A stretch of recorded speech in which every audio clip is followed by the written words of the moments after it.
This episode of the Pu'u Muay Thai podcast is brought to you by pmtlifestyle.com, Authentic Muay Thai Lifestyle by Pu'u.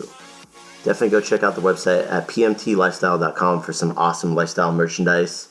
That's for those of you out there either involved in Muay Thai, looking at getting involved in Muay Thai, and embrace a healthier lifestyle to live the life of Nak Muay. Go check it out. So Wadi Kop, everybody. Welcome to this episode of the Pu'u Muay Thai podcast. So Wadi Kop, everybody. This is Kru Jonathan with Pu'u Muay Thai podcast for episode 13. Hope everybody's doing well. This is going to be a solo podcast today.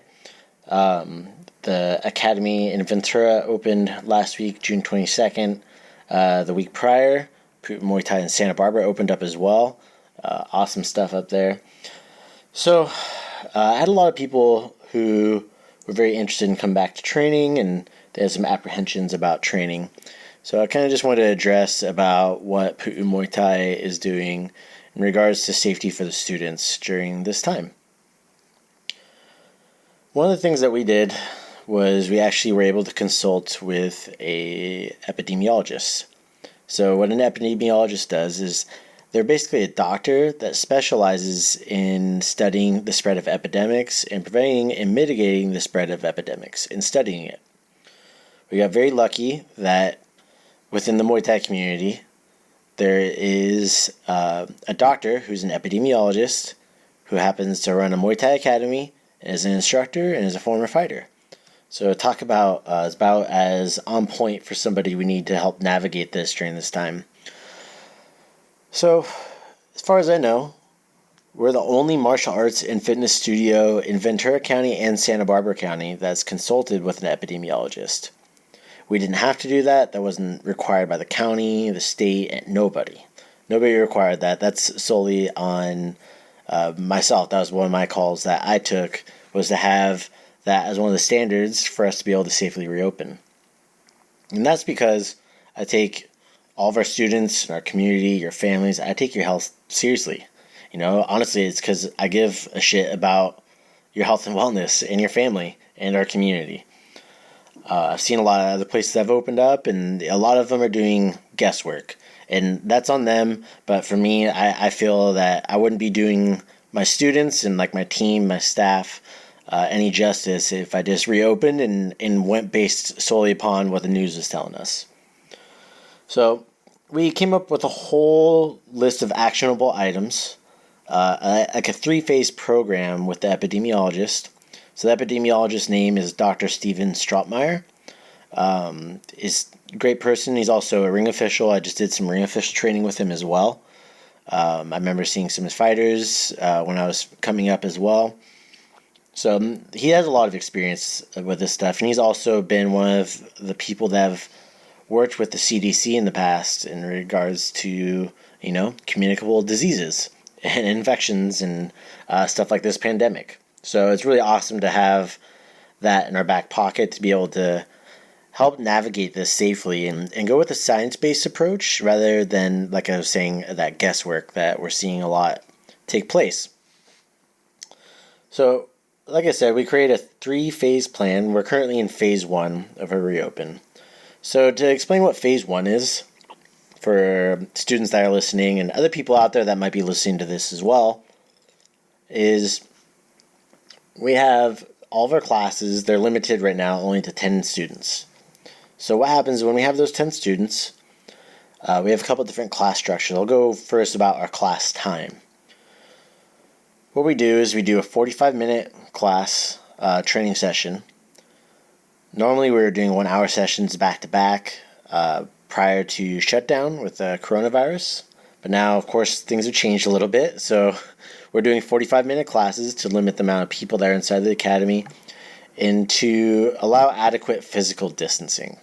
So we're doing 12 feet physical distancing within our academy. We could fit more people in our academy, but we're choosing to stick to 10 right now to mitigate that because we want to make sure we have 2 instructors on the mat and we have our front desk working on site as well. So we want to make sure we have plenty of space for everybody.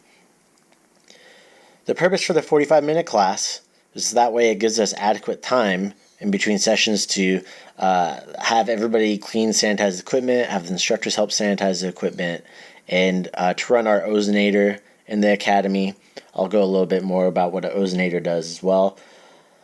But we use a couple of different cleaning products. We've used them prior to the shutdown, prior to coronavirus, along with the ozonator. We've had that since the middle of last year. So all the products we have, they kill coronavirus. The things that we used last year, they killed coronavirus. The ozonator is very interesting because they're saying right now, and keep in mind today is June 28th, about 6 p.m.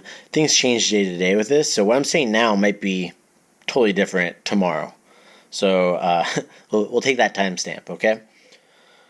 What happened is with an ozonator, what it does, it actually kills viruses and bacteria, any infections that may be floating in the air and on surfaces. It's something that our machine that we have can cover up to 3,000 square feet, I believe. And again, we got this last year, and we've been running it in between classes when we're closed and whatnot. So coronavirus is something that it's a virus that spreads in the air. So what an ozonator does, it actually attacks that and it kills it. It sanitizes the air, literally. So it's not like a HEPA filter or anything like that. They make an ozonator with a HEPA filter in it, but it also kills like allergens. I have pretty severe dust allergies, so it's helped with that and stuff in the past too. But it's helped keep our academy clean. If you come in, it smells like bleach in the academy. That's what it was. We were running the ozonator. So not to mention we're using a ton of cleaning products too, but it's most likely that. In regards to our cleaning products that we've been using, we also added in a foot cleaning station that uses like a cleaning solution as well for your feet. And for me personally, I've been a germaphobe before this. We've provided sanitary wipes for all of our equipment and encourage everybody to clean things and be very sanitary. We send sanitary protocols out periodically, especially when people first enroll at the academy. And quite frankly, a lot of places didn't do that before, and I always thought it was fucking gross. It's disgusting. And I always shared that with people because, everybody's got different standards, but that's how I am. I've seen staph infections, ringworm. I've seen all this stuff in other facilities, and luckily, knock on wood, we haven't had that in our facility. So it's, I literally knocked on wood right now, so I hope that trend continues. But I'm pretty confident in our cleaning protocols. With our cleaning processes that we have, even prior to this, everybody that came in on the team was required to sign off on a cleaning checklist. Even though we had a front desk person there who was cleaning when they came in, an instructor that came out on the floor had to go check everything and clean. That was just the standard that we had, and we still have it.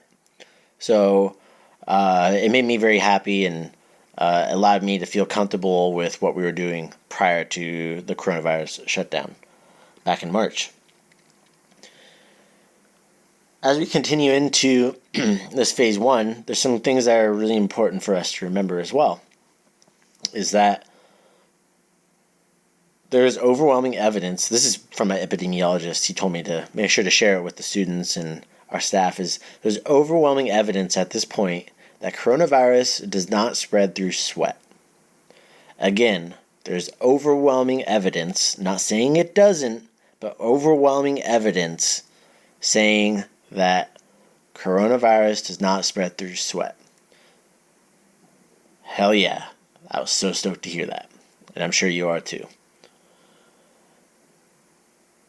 The main thing is the droplets in the air and how we can mitigate that.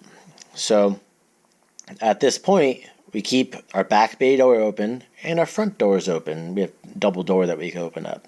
And it creates a pretty awesome cross flow of air through there. And we run the fan for our HVAC system. So I'll touch on those two things why they're important. So we talked about airflow. Our epidemiologist, Mr. Strautmeyer, Dr. Strautmeyer, said airflow is one of the more important things and why here in Ventura County, they give us a 12-foot distancing rather than a 6-foot distancing. So if you have somebody inside of like outdoors as compared to inside, if you're inside and you have poor air circulation, those droplets that they're saying is the way this stuff spreads has a higher chance of basically just kind of sitting there in the air. Whereas if you have airflow with constant flow of air coming through, the chance of getting fresh air and scooting that away is much better. And you combine that with ozonator and whatnot, and you're essentially killing the most possibilities of that spread happening at that time. With that, we also have our HVAC system. And it's something that's very important because we touched on this too, is like you could turn the air conditioner on, but there's like a recirculation mode. And I checked with our HVAC company just to make sure. So if I turn the AC on, what happens is it goes into recirculation mode and it pulls in just a little bit of air from the outside. If we just turn the fan on, it only pulls in air from the outside. So it circulates only fresh air. That's important because if you're sucking in polluted air, droplets, whatever it may be, through an HVAC system, it goes through the filter and everything like that, and it happens to get through, it can get spread in different places in the academy. It's a pretty small place, so take that with what you will. But when you have the recirculated air, or the non-recirculated air, you're getting fresh air from outside the academy. You have both the doors open, and you're getting that cross flow. It's almost like an open air environment. So, if you guys read the guidelines here in Ventura County, they said outside they're 6 foot distancing. Take that information and do with it what you will, but realize that we're doing 12 feet distancing with essentially an open air environment. And that's just to err on the side of caution for our students. Along with this, with the 45-minute schedules, we've done a smaller condensed schedule only in the afternoons. And this is purely from an exposure standpoint, potential exposure for my team, my staff, myself, my family trains in there, your guys' family train in there. I want to mitigate exposure if possible in that safe environment that we have. 2, I also want to make sure, does it make sense for us to reopen? Send out a survey for everybody and ask if people are ready to come back. And that was about a month ago, and a lot of people who said they were ready to come back, it's been, we're coming on the first week, and we haven't seen a lot of people. So I'm glad that we're doing the minimized schedule at this time. And, later on in phase 2 and 3, we want to reintroduce, our morning and daytime classes during the week. As we continue to go through, I also want you guys to understand that the cleaning protocols that we have, we're using the spraying and leave solution that we encourage our students to use on their equipment, on their on the space that they're training in, to clean up any sweat. Again, sweat doesn't spread it, but it doesn't hurt to be extra safe. Next thing we talk about is we do have partner classes. So this is something I did with consulting our epidemiologist about, and it's something that he was implementing in his academy as well. You guys may or may not have heard the term nuclear family be thrown around in the media. So what that means is the people you're around all the time that are exposed, whether it be your coworkers, your family you live with, your brother, your sister, your mom and dad that you live with. So we're creating our own nuclear family, either through people such as that are direct family members, or you have a partner that you work with in a class on Monday and Wednesday night, for instance, at 7 p.m., and we want you guys to only work with those people during phase 1, and encouraging you to schedule those times together. That way you guys mitigate that exposure. This exposure is very important because we're seeing it right now. Just today and yesterday, on the 27th and 28th of June, they started announcing closures for bars in certain counties. And I want to explain that real quick. So you guys, I don't know if you heard about contact tracing, but I believe California hired something like 25,000 people to help do contact tracing. And what contact tracing is, it's a way for them to basically find out, let's say, for example, if I tested positive for COVID-19, they would find out everywhere I was at, and they would contact all those places and find out who's there at the same times I was and who I may have been near. Via security cameras, sign-in sheets, check-ins, whatever it may be. And they would contact those people and then tell them they should get tested for COVID-19 using a PCR test. And to basically keep our eye out for symptoms.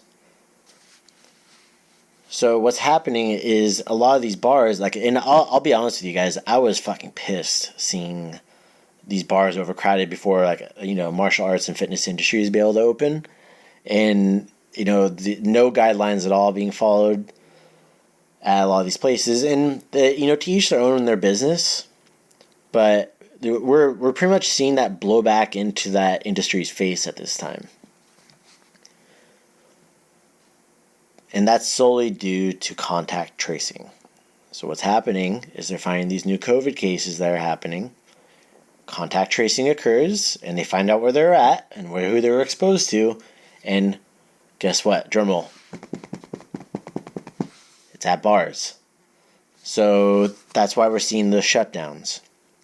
For anybody that's out there that's not working with Pu'u Muay Thai, I want you to be aware of your martial arts school that's operating as well, because guess what? If there's contact tracing showing that fitness facilities are spreading this stuff, guess what's going to shut down again, guys? Martial arts, fitness, all the shit that you guys really enjoy doing. If you're listening to this, it's going to go away again. And I'll just be honest with you, most businesses probably can't handle a second shutdown. I don't know how much more of this money is going to come out from the government in regards to this federal assistance and whatnot. So that's why we hired an epidemiologist to consult for us through the Muay Thai Business Alliance. Very important.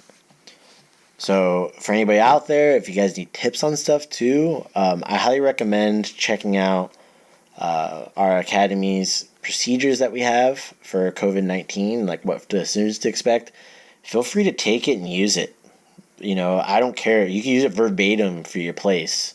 I really don't give a shit about that, because if we can keep martial arts in our community, I think that's going to help our community at this time. That's at muaythaiventura.com. Just click the blog tab. There's even a pop-up that comes up on there right now. If you're listening to this in the future, that might not be there. But you guys can see it. It's on the top slider as well. Click it, check it out. I'll read through some of it here in a moment. We're kind of going through it right now as I talk as well. Going back into our academy. So we have that nuclear family we were talking about. And that's in the case of if we have a contact tracing event occur within our academy. Great thing is there was a new study that came out from Norway, and it was showing that if you're practicing sensible distancing, keep in mind these were randomized fitness facilities that were opened in Oslo, Norway.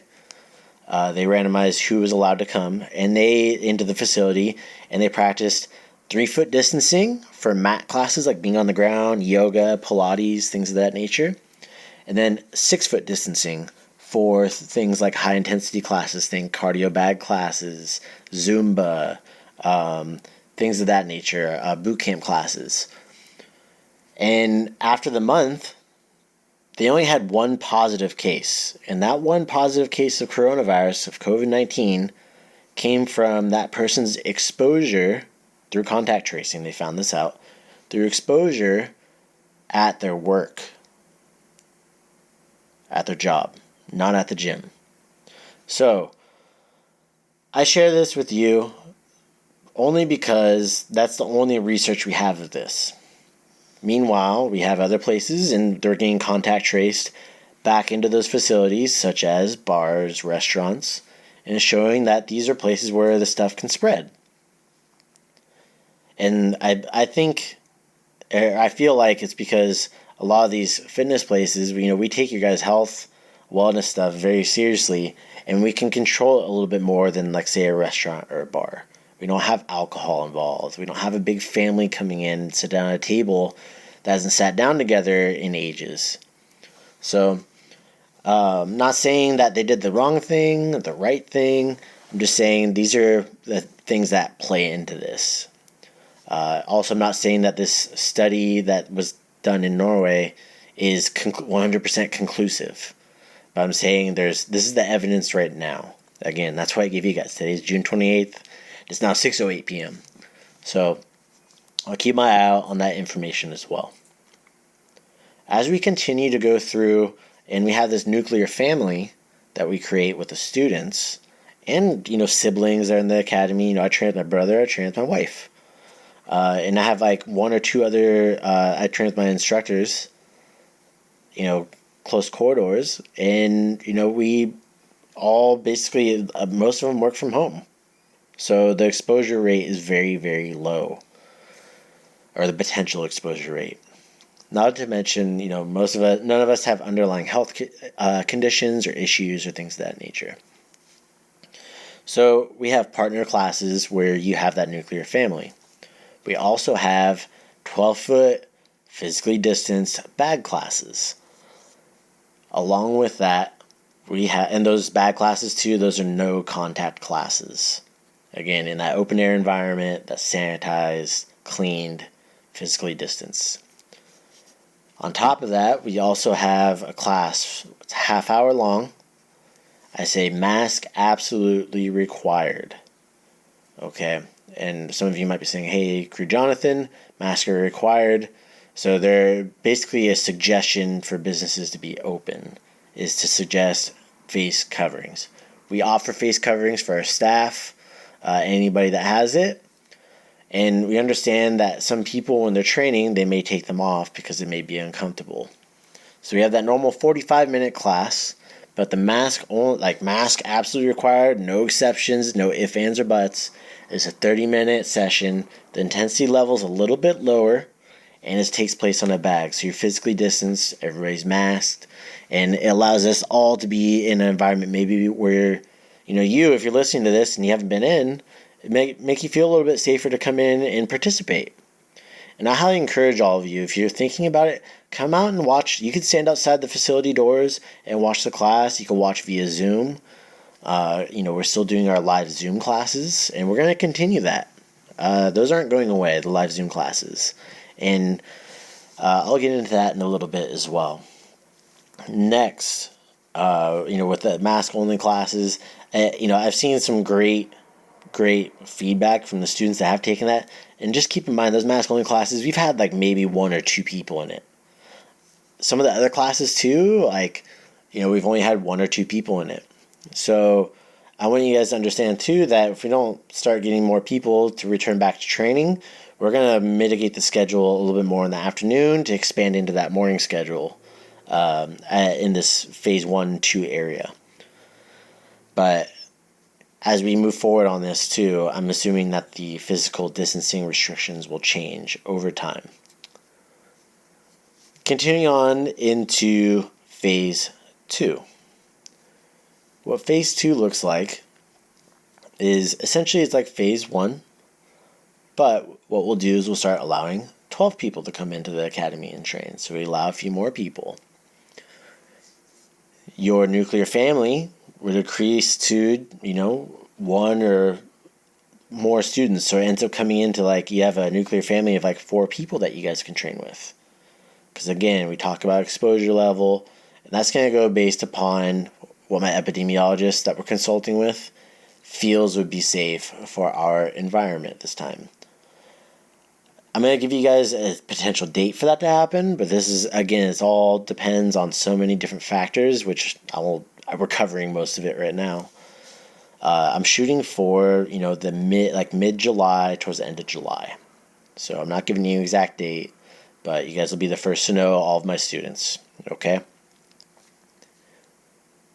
With phase 2, of course, we're going to keep the schedule that we have right now, and we'll look at continuing to improve our Zoom classes as well. So for those of you that are not comfortable coming back, and I understand it's these are unprecedented times that we're in. Nobody could have predicted this, and nobody could have predicted the situations it created. As we go through, and we continue to work through this, like I said, those Zoom classes are there to stay. We currently have them on Monday and Wednesday and Saturday. So Monday, Wednesday, Saturday. Monday and Wednesday night, we have a 5 p.m. Kids and Junior Jaguars class.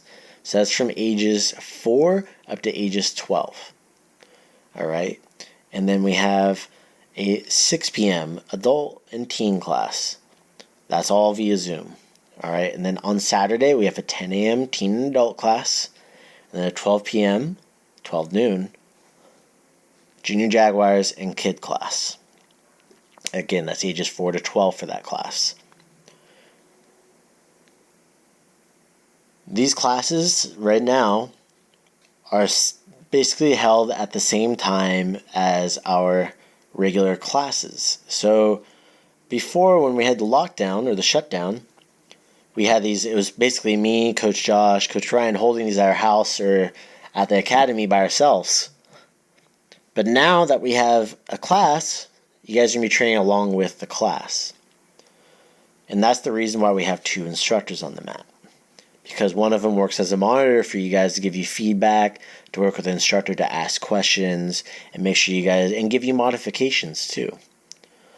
And to make sure you have the best experience possible. So I want you guys, for anybody that's out there that has been not wanting to try those classes, and I understand, I was apprehensive at first as well, but just give it a try. I've had some people say, Muay Thai is so physical and hands-on, I don't see how you can teach it. Well, I've been teaching Muay Thai for a very long time, and I have a lot of tools in my back pocket that I've shared with my instructors as well.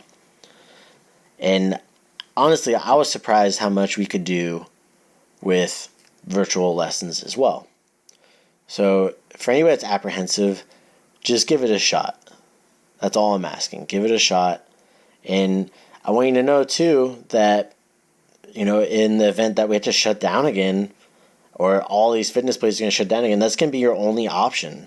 So I know a lot of you have some awesome goals you want to achieve through Muay Thai. So if you're taking 2 or 3 months off in between training, it's really going to inhibit those goals. And it's very important for you to continue working towards those goals during this time. And again, there's people that don't want to come in to train at the academy because they don't feel safe or their exposure with their family or whatever it may be. And then there's also people who say, those same people, I have some of them all saying they don't want to do virtual training. So again, just give it a shot. If there's some reason with the scheduling, if we get enough demand for a schedule to add an additional class somewhere, we'll do it. So going into phase 3. Phase 3 is more or less like a regular schedule. We start introducing some more like drilling and sparring drills. Phase 4, that's back normal. That's regular. That's like pre-shutdown. So as those continue going through, I want you to think about that light at the end of the tunnel and know that we'll eventually get there. I don't know when it's going to be, but you best believe that when it comes time, I'll know it's time, and we'll make sure that we pull the trigger on unleashing the floodgates, I guess you could say, at the academy. But for the time being, that phase 1, 2, and 3 seem like what's going to be normal for a little bit. I'm not calling it the new normal, because I think that's bullshit. I think, we'll eventually get back to a time where we'll be able to, be normal in our everyday living. And we'll, coronavirus and COVID-19 is going to be part of one of those things that we just have to deal with.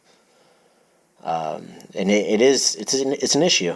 I know a lot of people offhand that have that virus, who've had it and they survived it. And, it was hard on them, I'm not comparing it to the flu, pneumonia, but it messed them up for a few weeks. Earlier this year, I dealt with a case of the shingles, and that fucked me up. It put me out for a month. I got super skinny, I lost a bunch of weight, super fragile. I felt like a wuss. My wife, who's sitting next to me right now, I felt like she could sneeze and have me blow away. That's how much weight I lost and how skinny and all the muscle mass I lost. And if COVID's anything like that or worse, yeah, it's something to be, reckoned with for sure. But as we continue on and continue to open up, I want you to know that we're doing everything in our power and we're going above and beyond anyone else in our industry to make sure that our students, our community, and your families are safe and to mitigate exposure to coronavirus and COVID-19 during this time. We're not doing any guesswork. It's all calculated risks that we're taking, and it's stuff that we're only consulting with professionals about. I'm not a professional in coronavirus, COVID-19, and epidemics. The people on Facebook, on social media, newscasters, guess what? They're not professionals either. So I want you to understand that too. Even the Ventura County health officer that we have here, they're not an epidemiologist. So the person we hired may or may not be more qualified than them. On paper, yes. So take with that what you will, but I took those guidelines that the health officer gave, and I went to the epidemiologist and said, hey, what do you think? And we made adjustments from there, and we created our whole guidelines. Again, you can check that out at muaythaiventura.com, click on the blog tab, and you'll see it there as coronavirus and what to expect. Okay? So in the meantime, we have an awesome new app for our students to be able to reserve their classes using the Spark member app. Again, that's in the coronavirus blog posts and guidelines that we have set up for everybody. If you're listening to this and you have not returned to training, I've been spamming everybody's email inbox to get everybody to sign the new waiver and to let you guys know we're reopened. Apologies for those of you that have been getting it repeatedly, but it's because, we send out about 100 to 150 emails and we only have about 50 people opening them. So I've been sending out text messages and making phone calls with our team to be able to communicate with everybody. But there's a coronavirus waiver, a new waiver form to fill out, and you can do it online. Along with the Spark member app, it'll also give you notifications for the Zoom link, the class to join the virtual academy sessions. So it'll make it easy for you guys to join those, along with the password and everything as well. So you won't have to be hunting through your emails to find it. It'll send you a push notification about 15 minutes before class. Again, you have to make sure you reserve the class time on the roster inside of Spark app. So again, we have that listed all on our blog on the coronavirus protocols. Also, I want you guys to understand that this is a very, very stressful time for everybody, and I've really appreciated everybody's patience during our reopening phase, and I'm looking forward to seeing everybody back in the academy at some point, whether it be virtually or in person. I also want you to understand that during our shutdown, we've been doing our podcasting. We've been rolled out our new Pu'u Muay Thai lifestyle brand. For those of you to help embrace some new apparel to have outside the academy, thank you for all the people that have participated in the pre-sale. We're not making money on that, but we're doing it to help build inventory to be able to sell more in the future. Top of that, we started doing more social media for you guys, some new instructionals. We've been very blessed to work with Matt Lucas and the guys over at Muay Thai Gram. If you're on Instagram, you can check them out at Muay Thai Gram. We've also begun our TikTok. So if any of you are on TikTok, and I haven't succeeded to dancing yet. My wife's looking at me right now. She's saying, "Oh my God, I married a 16-year-old." But we're releasing more instructional content on there. I really see that being a platform that a lot of people are going to be spending time on. We've also been sharing a lot of that content over in a different format on YouTube. So check out our Instagram on an Instagram TV at Pu'u Muay Thai. Check us out on TikTok at Pu'u Muay Thai. Do it one of the videos, one of the instructional videos of you doing it. I'll give you guys some feedback. And you can also find those videos on YouTube as well. I would also like to mention, if you guys hear anything about shutdowns of martial arts, fitness, I want you to know that we have plans as well. Along with all these different things we've been doing, for me, as an instructor, my goal is to have a Muay Thai academy that's going to outlast myself. Whether it be, me passing away or lasting for 40 or 50 years. My goal is for there to be a Muay Thai academy in Ventura and Santa Barbara County for the foreseeable future, and to grow and to create opportunities for our students to have a continued place to learn, grow, and produce the future of our community through our youth programs, to create more work and job opportunities within our community, especially as the economy starts to recover after this period of shutdown, as well as to, have a place for me to be able to train. That's one of the main reasons I started the Pu'u Muay Thai Academy, is to have a place to be able to train. We didn't have a Muay Thai Academy here in Ventura County, or a badass one.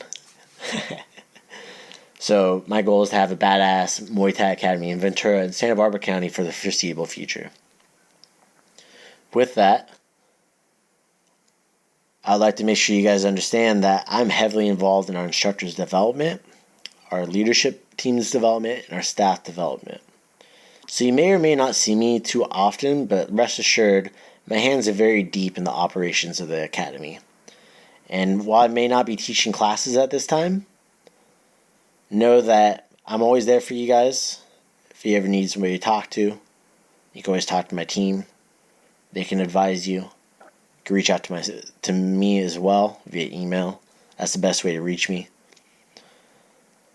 Talk to my front desk team. They're awesome. There's a reason why I hired them. I do a whole strict personality test and all this stuff about people that I look for within the academy. And that's stuff that we've learned, and we spent a lot of time on developing them. And that's to be able to serve you. And they're very excited to be back and to be able to continue to serve you guys and to see you grow. And that was one of those things that when we came to reopen, and I called everybody, said, hey, are you ready to work next week? And they were all very excited to be back to work. And keep this in mind. They're making less money than if they were on unemployment. So most of them were saying, I'm willing to take the hit in order to get back to some normalcy. So take with that what you will, but know that all this stuff comes at a cost and a price. And it's something that we want to make sure that we're there for a very long time. And my goal is to develop the team and continue to develop them, so that way we have that for years to come. Not to mention, I want to be able to spend time with my wife, my family. I put, from a business standpoint, I put the academy ahead of my health for the past 5 years. More gray hairs, awesome opportunities for the students and growth. And I believe that's what's allowed us to survive this first shutdown. And I believe being able to pivot effectively and to last past potentially another shutdown if that happens. Alright guys, that's going to be it for today. Please don't forget to leave a review on iTunes. Share this podcast with your friends. Anybody who's wondering what Muay Thai is or who it is that you're training with. Be proud of the academy. I know a lot of you are. We're working on a lot of other projects and stuff as well, and I'm super fucking stoked to continue to roll them out and to share this with you guys and make more opportunities for you. Again, this is Kru Jonathan at Pu'u Muay Thai. Looking forward to seeing everybody back in virtually or in person, and we'll keep this ship moving. Don't forget, guys, check out the new merch at pmtlifestyle.com. We'll also be doing another pre-sale coming up soon. We just got the badass Pu'u Tasso shirts designed by Coach Ralph. Those just arrived the other day, so if you guys pre-ordered them, you should be getting them any day now, because I just got my bulk order from them. Also, if you recommend this podcast to somebody, I want you to know that we really appreciate it, because I know that's going to help introduce more people to Muay Thai and what the culture is, and to educate them on what we're doing in regards to the health and safety of our community to be able to continue to grow. Alright guys, that's it for tonight. Sawadee Cup.